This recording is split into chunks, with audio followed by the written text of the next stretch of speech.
Padre, te queremos dar gracias por este día, te queremos dar gracias por estar aquí reunidos en tu nombre.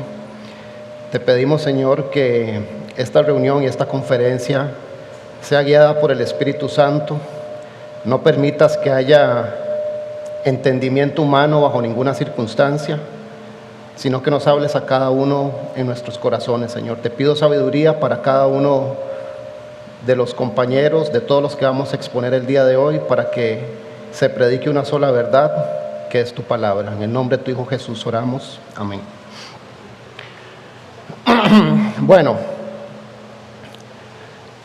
la providencia de Dios. Este es un tema que se las trae y es un tema que de repente lo hemos escuchado muchísimas veces y hemos hablado de la providencia de Dios, pero hoy lo que vamos a intentar hacerlo es ponerlo en un contexto y traerlo a la realidad. Entonces, vamos a definir esto o vamos a intentar interpretar cuál es el concepto que hay en relación a la soberanía de Dios. Lo primero que tenemos que tener claro es que para entender este concepto es fundamental entender cómo se relaciona Dios con cada una de sus criaturas y su creación. Dios no se relaciona de la misma manera en que se relaciona con las aves y se relaciona diferente con los perros, por ejemplo. Dios se relaciona diferente con las personas. Dios se relaciona diferente con su iglesia y se relaciona diferente con los no salvos. Entonces, lo primero que tenemos que tener claro es que Dios crea y en toda su creación Él se relaciona de forma diferente. No se relaciona igual con todo el mundo y eso es evidente. El siguiente punto que tenemos que comprender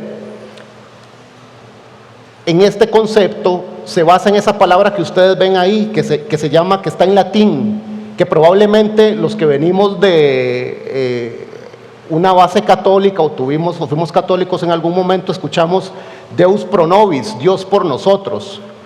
Entonces, el concepto de la providencia tiene que ver con eso, Dios por nosotros. Ese es el concepto, mas no es la definición.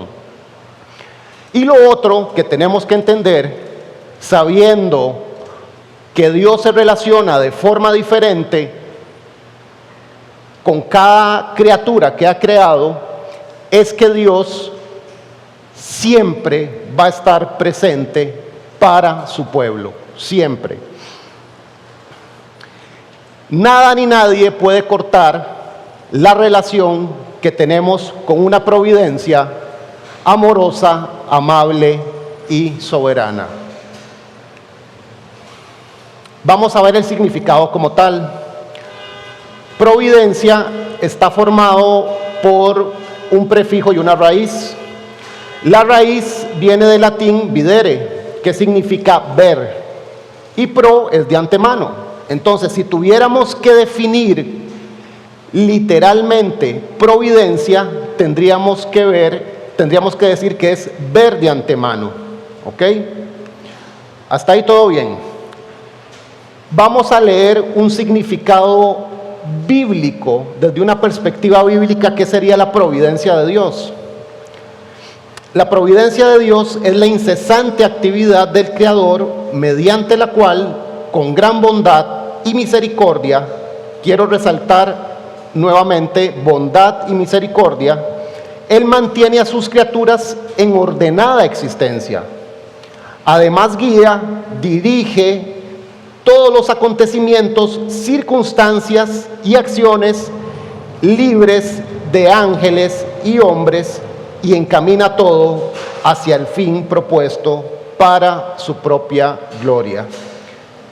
Quiero recordarles que todo lo que nosotros estamos viviendo aquí tiene que ver estrictamente con la gloria de Dios. No se trata del hombre, se trata de la gloria de Dios.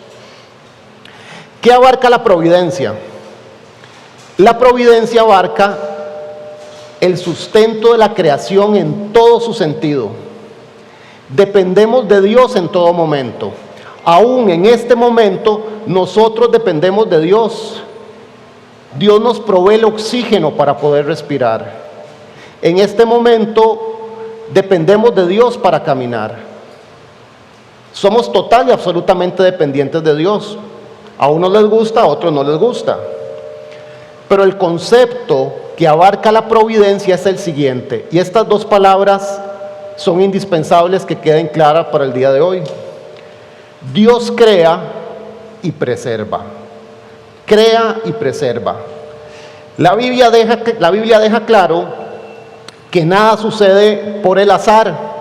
Todas las cosas están bajo el gobierno soberano de Dios. Tengo que decirles que yo tengo un serio problema con la palabra azar, y les voy a explicar por qué. Antes de meterme a explicar la palabra azar, quiero presentarles a Júpiter. Les dije hace un segundo que dependíamos totalmente de Dios. Júpiter es un planeta que cumple una función extraordinaria.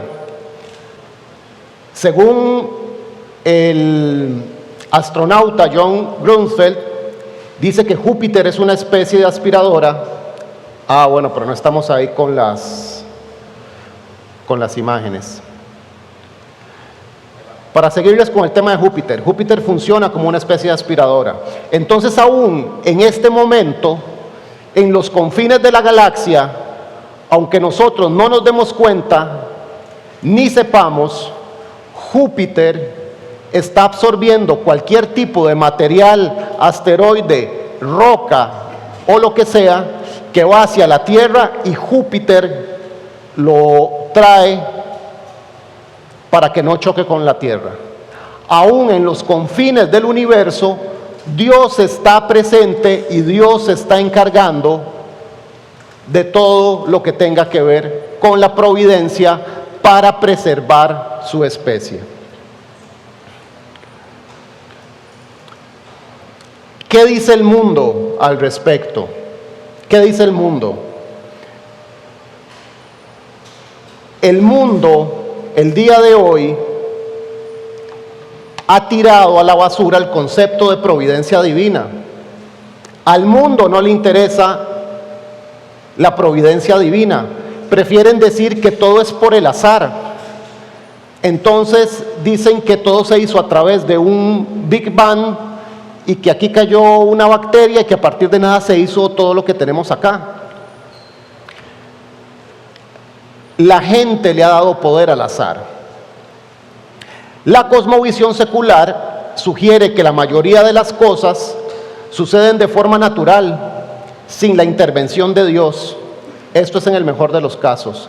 Es como decir, si uno le pregunta, o lo que dice este manifiesto es que, por ejemplo, sí existe la ley de la gravedad, por supuesto, sí, la manzana cae y todo lo que sube tiene que bajar, pero eso es natural. No le dan el crédito a Dios, piensan que eso es por el azar. Otro ejemplo es la ley del electromagnetismo. ¿Qué es lo que está pasando? Que el mundo prefiere darle poder al azar. Y vamos a ser claros, el azar no es nada, el azar no tiene poder, el azar no es nada porque no puede hacer nada. Y decir que algo en este mundo sucede por el azar es decirle, Dios, yo no creo en tu providencia, es decirle, Dios, yo no creo en que vos vas a estar pendiente de la creación. ¿Por qué? Porque el azar se encarga. Y las leyes naturales es la forma en que Dios preserva su creación. Romanos 8:28. Y sabemos que a los que aman a Dios, todas las cosas le ayudan a bien. Esto es a los que conforme a su propósito son llamados. ¿Saben qué me llama la atención? ¿Cómo empieza Pablo a decir y sabemos? ¿Por qué? Porque lo dice totalmente firme, totalmente convencido. Pablo no está diciendo, bueno, vamos a ver qué pasa con Dios, a ver si Él decide. No, Pablo dice, y sabemos que a los que aman a Dios todas las cosas le ayudan a bien. Yo le preguntaría a Pablo, pero Pablo, ¿cómo estás tan convencido de eso? Probablemente Pablo nos diría, ¿saben por qué estoy convencido de eso? Porque nuestro Dios, a los que antes conoció, también los predestinó para que fuesen hechos conforme a la imagen de su Hijo, para que Él sea el primogénito entre hermanos. Y no solo eso, sino que a los que predestinó, a esos también llamó, y a los que llamó, a estos también justificó, y a los que justificó, a estos también glorificó. Por eso Pablo está tan seguro. Pablo lo que está aquí diciendo es, a ver, ustedes tienen duda de la providencia de Dios. Nada nos puede separar de la providencia de Dios. No hay enfermedad, no hay tristeza, no hay problema, nada nos va a separar de la providencia de Dios. Nada, ni lo más tétrico nos va a separar de la providencia de Dios.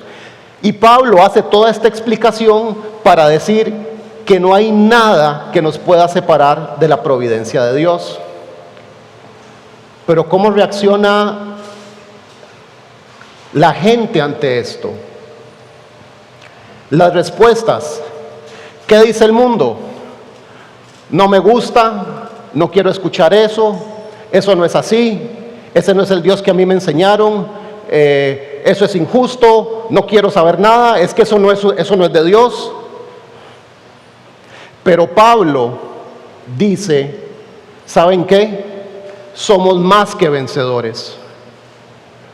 Esta frase es espectacular, porque Pablo en su vocablo intenta llevar esto a un nivel más y no encuentra palabras y dice, es que para mí lo máximo es ser vencedor de algo, pero con Cristo y con esto que les acabo de explicar en Romanos, somos más que eso. La providencia de Dios nos lleva más allá que de eso. ¿Qué dice Jesús? Jesús en el Sermón del Monte. ¿Qué tiene que decir Jesús? Jesús dice, por tanto os digo, no os afanéis. Esto se trata de no estar afanado. No hay que estar afanado. No os afanéis por vuestra vida. ¿Qué habéis de comer o qué habéis de beber? Dios nos está diciendo tranquilos. No se preocupen por comer. ¿Y saben qué? No se preocupen por vuestro cuerpo. ¿Qué habéis de vestir? ¿No es la vida más que el alimento y el cuerpo más que el vestido? Evidentemente, Jesús le está explicando a toda la gente que está llevando el Sermón del Monte, que está escuchando el Sermón del Monte, que por alimentación y vestido, que eran sus principales preocupaciones, no tienen que preocuparse. Y no solamente está dando pie a eso, sino que dice, ¿no es más la vida más que el alimento y el cuerpo más que el vestido? Pensemos en lo que viene después. Les estoy diciendo que pongan sus ojos en hacer tesoros en el cielo, no en la tierra. A partir de este momento les voy a contar dos historias espectaculares. Sé que las conocen las dos y tiene que ver con esta definición.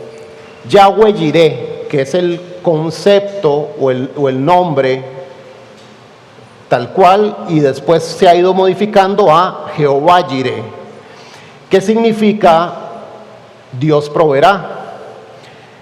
Este concepto definido y escrito aparece por primera vez en el libro de Génesis. Pero antes voy a empezarles a contar esta historia, que ustedes se la saben bien. Estos señores que están acá es el pueblo de Israel.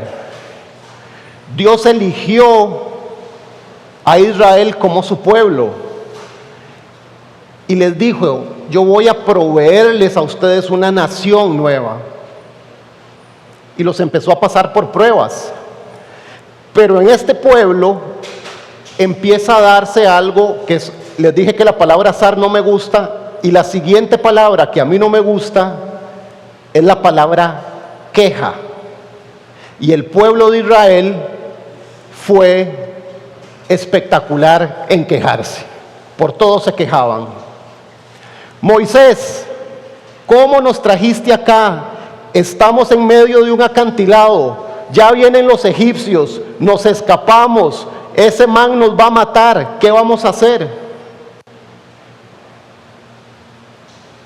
¿Qué hizo Moisés? Orar a Dios. Y Dios, como no se puede contradecir, abrió y partió el mar. Este pueblo fue un pueblo chineado por Dios. Esa columna que está ahí a mí me llama la atención poderosamente. Esa columna, Dios les decía, vamos a caminar por el desierto, vamos a estar caminando por el desierto, pero tranquilos, las noches en el desierto son tremendamente frías. Ustedes no se preocupen, van a tener una columna de fuego que los va a calentar. Ah, no, Moisés, pero qué tirada. ¿Y en el día qué vamos a hacer? ¿Qué vamos a hacer en el día con ese sol ahí? Tranquilos. La manifestación de la gloria de Dios los va a cubrir y les va a dar una sombra para que ustedes caminen sin asolearse. Pero ¿qué vamos a hacer con la ropa? Tranquilos, no se preocupen por la ropa, no se les va a desgastar. ¿Ven la providencia de Dios en todo momento?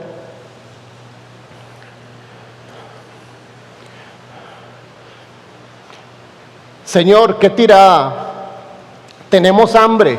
Es que antes en Egipto comíamos carne, éramos esclavos, pero comíamos y aquí nos estamos muriendo de hambre. ¿Cómo es posible que nos hayan sacado de Egipto para morirnos de hambre en el desierto? Eso no es posible. Tranquilos, van a tener maná. El maná tiene una gran enseñanza, porque a pesar de que Dios les dijo que todos los días iban a tener maná, ¿qué pasó? Muchos agarraron el maná y no le creyeron a Dios. Y según ellos hacían provisiones. ¿Y qué pasó con ese maná? Se pudrió. Entonces, un simple pan nos está enseñando cómo un pueblo no le cree a la providencia de Dios. Señor, es que ya nos cansamos del pan. No se preocupen, van a tener carne. Todos estos mensajes y todas estas respuestas de Dios no tienen nada que ver con hacerle caso o alcahuetear a un pueblo. Tienen que ver estrictamente con que Dios está cumpliendo su voluntad y su soberanía. Y Él dijo, yo voy a encargarme de que voy a proveerle a mi pueblo en el desierto todo lo que ellos necesiten, pero el pueblo de Israel no le creyó. Se quejaba una y otra vez. Pero Señor, estamos muriéndonos de sed.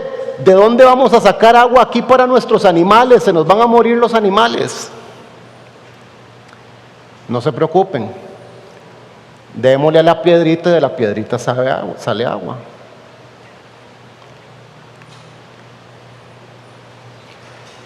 La siguiente historia tiene que ver con esta hermosa pareja. Les presento a Abraham y a Sara. Muchos ya conocen la historia. Abraham y Sara añoraban con todo su corazón tener hijos. Ellos deseaban con todo su corazón tener hijos. Los años pasaban y parecía en buen tico que se les había ido el tren. Pero Dios le había prometido a Abraham que de él iba a ser descendiente de todas las naciones. Y todos sabemos lo que pasó. Sara quedó embarazada. Ahí hubo un zafis antes, pero no nos vamos a ir por ese lado. Resulta que eso que ellos habían anhelado con todo su amor, con todo su corazón, y que parecía un milagro de Dios, que Dios les había dicho, sí, está bien, van a tener el hijo, ellos estaban felices, se regocijaban, estaban contentos, y de repente Dios le dice a Abraham, necesito un sacrificio. Claro que sí, Señor, ¿qué quieres? ¿Dónde busco el corderito? No. Tu hijo es primogénito, lo vas a ofrecer en sacrificio a mí. Ustedes se han puesto a pensar lo que significa, ¿quiénes son papás? Yo creo que muchos aquí somos papás, ¿verdad? Ofrecer a un hijo en sacrificio porque Dios lo demanda. Ustedes saben el corazón hecho un puño de Abraham, sabiendo que tenía que obedecer a Dios, pero sabiendo que el sacrificio era su hijo. Y aún así Abraham hizo maletas, cargó leña y iba a llevar a su hijo a sacrificar. Y su hijo le decía, papá, pero veo la leña, veo el altar, mas no veo el animalito para el sacrificio. Yo me imagino que esa puede ser de las peores preguntas que un hijo le pueda hacer a un padre. Y Abraham perfectamente le pudo haber dicho, el sacrificado vas a ser vos, pero no lo hizo. Abraham le dijo, Dios proveerá. En un acto total de obediencia, Dios proveerá.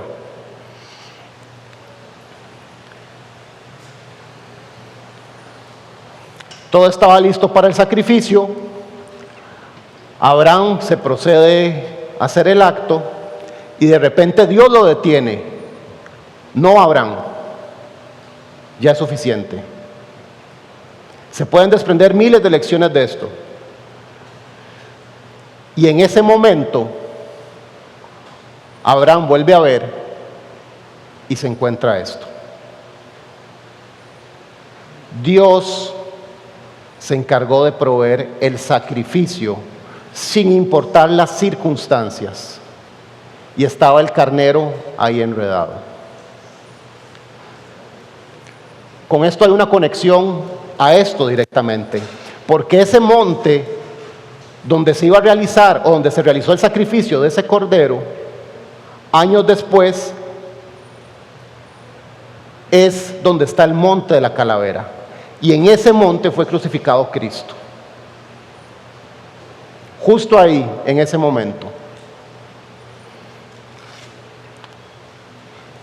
Muchas veces, bueno, no me quiero extender porque ya estoy pasado el tiempo. ¿Qué podemos concluir? Ahora Rolo hablaba de las dos líneas paralelas.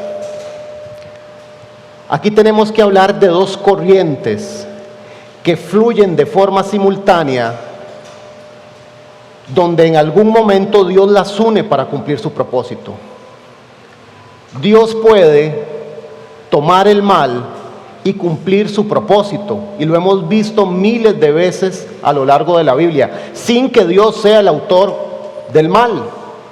Simplemente el mal lo deja hacer, y Él lo puede tomar y lo puede poner para su gloria, como con Cristo en la cruz, como con José cuando fue vendido en Egipto.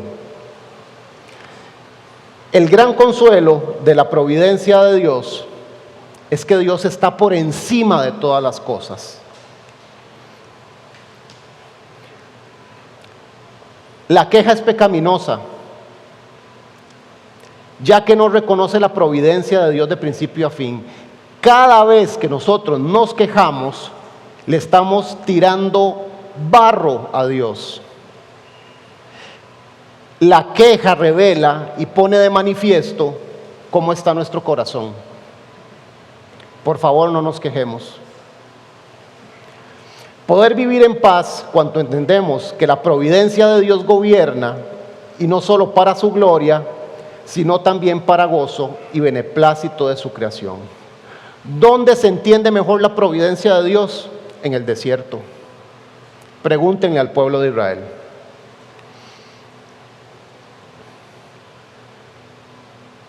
Finalizo con esto. Sigo con Romanos. Vimos todo lo que habíamos hablado, todo lo que había dicho Pablo, y sabemos que todo obra para los que creemos en Dios, todo obra para bien. Y sabemos que a los que Dios conoció, los predestinó, y todo lo que tiene que ver con la cadena de oro. Y ante toda esa explicación, Pablo dice: ¿qué pues diremos a esto? Si Dios es por nosotros, ¿quién contra nosotros? El que no escatimó ni a su propio Hijo, sino que lo entregó por todos nosotros, ¿cómo no nos dará también con Él todas las cosas? Dios crea y preserva.